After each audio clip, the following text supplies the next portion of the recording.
ಕಲ್ಯಾಣವಾಯಿತು. ಕಲ್ಯಾಣ ಮಂಟಪಕ್ಕೆ ಬ್ರಹ್ಮಚಾರ್ಯ ಧರಿಸುವುದರಿಂದ ಪಟುದೇವ, ನಿಮ್ಮ ಆಗಮನದಿಂದ ಈ ನನ್ನ ಪುತ್ರಿಯರ ವಿವಾಹ ಮಂಟಪವು ಪವಿತ್ರವಾಯಿತು. ಸಾರ್ಥಕವಾಯಿತು ದಕ್ಷದೇವ. ಅನೇಕ ಚಿನ್ನದ ಬೊಂಬೆಗಳನ್ನು ತಯಾರು ಮಾಡಿದ ಆ ವಿಶ್ವಕರ್ಮ ದೇವನು ಅವುಗಳೆಲ್ಲರೂ ಮುಂದಿನ ಕೂಡಿದ್ದ ಭವ್ಯ ಕಲಾಮಂದಿರಕ್ಕೆ ಕಾಣುತ್ತೆ ಈ ಕಲ್ಯಾಣ ಮಂಟಪ. ದೇವಶಿಲ್ಪಿಯು ಅನೇಕ ಆದಿಶಕ್ತಿಯನ್ನು ನಿರ್ಮಿಸುವಂತೆ ಕಾಣುತ್ತಿರುವ ನನ್ನ ಬಹುಮಂದಿಸುತ್ತೇವೆ. ಮಿಗಿಲಾಗಿ ಗದೀಚು ಮೊದಲಾದ ಋಷಿಮುನಿಗಳು ಇವೆಲ್ಲದರ ವೈಭವವನ್ನು ನಾನು ಎಂದು ವರ್ಣಿಸಲಿ ತನವೇತಿ ಕಕ್ಷಪಮ್ಮ ಈ ಮೂರು ಮೂರ್ತಿಗಳ ಮುಂದಿಟ್ಟುಕೊಂಡು ಕಲ್ಯಾಣ ಮಾಡು. ಬ್ರಹ್ಮಚಾರಿ, ನೆರದಲ್ಲಿ ಗಂಧರ್ವರು ನನ್ನ ಮುದ್ದು ಮಕ್ಕಳ ವಿವಾಹ ಮಂಟಪಕ್ಕೆ ಅದೊಂದು ಈ ದಕ್ಷ ಬ್ರಹ್ಮನ ಜಾಮಾತ ಭಾಗ್ಯ. ಮುಂದುವರಿ ದಕ್ಷದೇವ, ನಿನ್ನ ಮಕ್ಕಳ ಕಲ್ಯಾಣ ಕಾರ್ಯ ಕಳವೆತ್ತರಾದ ಉಂಕಿನಿಯ ಮರಿಗಳಂತೆ ಕಾಣುತ್ತಿರುವ ನಿನ್ನ ಮಕ್ಕಳ ಮಂಗಳ ಕಾರ್ಯಕ್ಕೆ ಮಂಗಳವಾರ. ಸಂತೋಷ ಭರಿತನಾದೆನು. ಬ್ರಹ್ಮಚಾರ್ಯ ದರ್ಶನದಿಂದ ಪಟುದೇವ, ನಿಮ್ಮ ಆಗಮನದಿಂದ ಮಧುಮಣಿಗಳನ್ನು ಮಾತನಾಡಿಸಲೇ ಆಗಬಹುದು. ವಿಶ್ರಾಂತ ಋಷಿಗಳು ಸರ್ವೇಶ್ವರನಿಂದ ಹೊಗಳುತ್ತಿರುವಿರ ಪರಮೇಶ್ವರನನ್ನು. ಅವನಲ್ಲವೇ ನನ್ನ ಮುದ್ದು ಮಗಳ ಸತಿಗೆ ಮಧುಮಣಿಗರಾಗಬೇಕು. ಭೃಗುದೇವ, ಈ ವಿಚಾರದಲ್ಲಿ ತಮ್ಮ ಅಭಿಪ್ರಾಯವೇನು?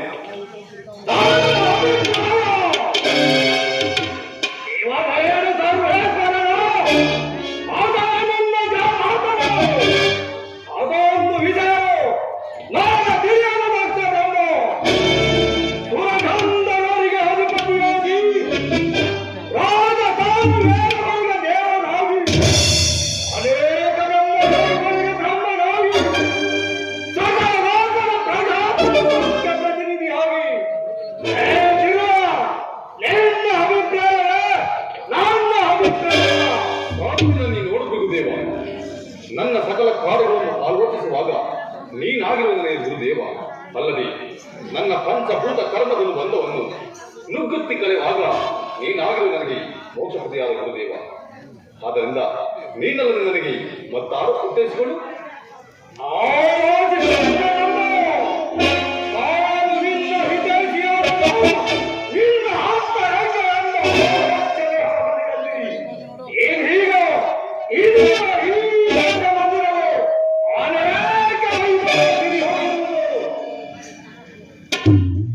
ಆದ್ದರಿಂದಲೇ ಮೂರು ಲೋಕದ ಸಿರಿ ಸಂಪತ್ತುಗಳಿಂದ ಕೂಡಿದ ಈ ನನ್ನ ಮಂದಿರದಲ್ಲಿ ಕಾರ್ಯವನ್ನಾಗ ಮಾಡಬೇಕು.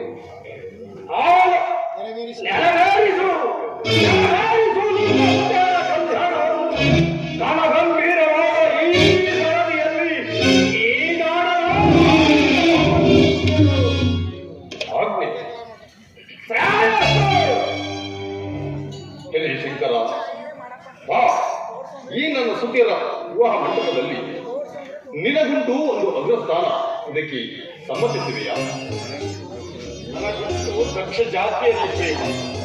ಅದಾರು ಜೊತೆಯಲ್ಲಿರುವುದು ನನ್ನ ಪ್ರೇಮಕ್ಕಾಗಿದೆ. ಅವಳೇ ನನ್ನ ಕಿರಿಯ ಮಗಳು ಸತಿ ಎಂಬ ಸುಂದರಿ. ಸಂತೋಷವಾಯಿತೇ ಸಾಂಬತ್ಯವ? ಸತಿಗಾಗಿ ನಾನು ಬಂದನ ನಿಮ್ಮಲ್ಲಿನ ವಿವಾಹ ಮಂಟಪಕ್ಕೆ. ಸತಿ ಎಂದರೆ ಮನ ಹಿಡಿಯುವುದು. ಸತಿ ಆಗುವ ಕೈಲಾಸಕ್ಕೆ ರಾಣಿ.